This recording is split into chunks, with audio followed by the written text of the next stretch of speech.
श्री स्वामी समर्थ. मिथुन राशीला September महिना कसा आहे बघूयात.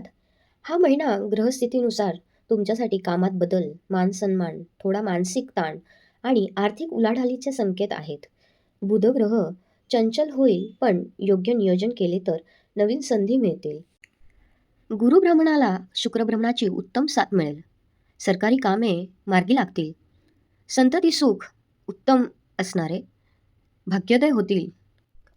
पौर्णिमेच्या ग्रहणाजवळ दुखापती सांभाळा. नोकरीत ताणतणावाचा असणारे आणि आईवडिलांची अमावस्येच्या जवळ चिंता दर्शवते. प्रवासातून करिअरशी संबंधित फायदे संभवतात. सुरुवातीला खर्च वाढतील घरगुती वा वैयक्तिक कारणांमुळे, पण तिसऱ्या आठवड्यानंतर काही जुने थकलेले पैसे परत मिळण्याची शक्यता आहे. मोठ्या गुंतवणुकीची घाई करू नका. लेखन, वाचन किंवा शिक्षणाशी संबंधित कार्यावर लक्ष केंद्रित करा. हा महिना या गोष्टींसाठी खरंच चांगला आहे. बुधग्रह मजबूत करण्यासाठी हिरवा कपडा रोज घाला.